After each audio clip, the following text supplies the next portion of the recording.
નમસ્કાર મિત્રો, આજે આપણે બનાવીશું બટાકાના ગોટા. બટાકાના ઝલક ચિપ્સ પાડી દીધી સૌ પ્રથમ. અને આમાં લીધો ચણાનો લોટ, બેસન. મસાલામાં શું શું નાખ્યું આપણે? અડધન નાખી, જીરું આવી ગયું, અજમો આવી ગયો. અજમો આવી ગયો ને? હવે મરચું, મીઠું આવી ગયું સ્વાદ પ્રમાણે. મરચું આવી ગયું, મીઠું આવી ગયું સ્વાદ પ્રમાણે. મરચું બહુ તીખા નહીં હો. આ મરચું આવી ગયું. તો આપણે પહેલાં રેડી થશે મસાલા. તો આપણે જોઈએ કે કઈ રીતનું બટાકાના ગોટા બની રહ્યા છે. મિક્સ કરી દેવાના મસાલા. બરાબર.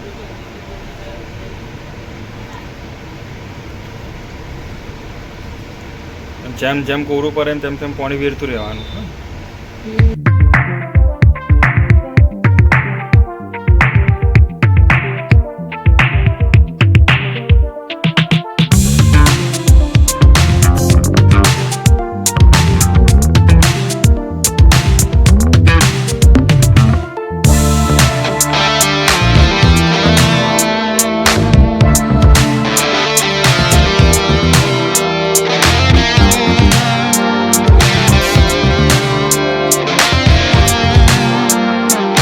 ધીમી આંચ પર તેલ ગરમ કરવા મેળવ્યું.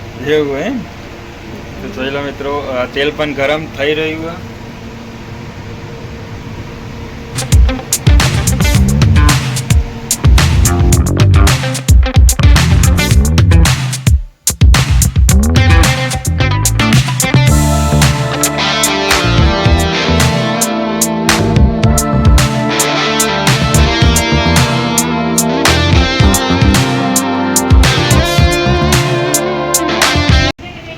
તો મિત્રો, આ છે આપણો ગોટાનો લોટ હવે તૈયાર.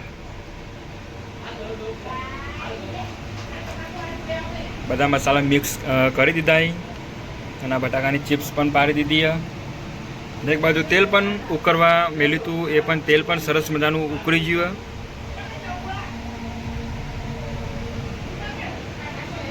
તો સરસ મજાના આપણે ગોટાનો સ્વાદ પણ તમને કરાવીશું અને આ જોઈશું રેસીપી કઈ રીતે બટાકાના ચિપ્સના ગોટા બને.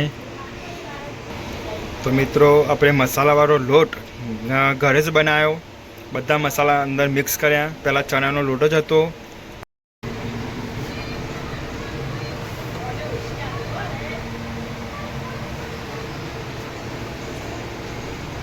તો મિત્રો, ચાલુ કરી દીધું છે બટાકાને આ ચિપ્સના ગોટા બનાવવાનું.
મિત્રો, તૈયાર છે આપણી ડીશ.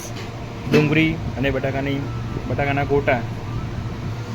ડુંગળી અને બટાકાના ગોટા તૈયાર છે મિત્રો, આપણી ડીશ.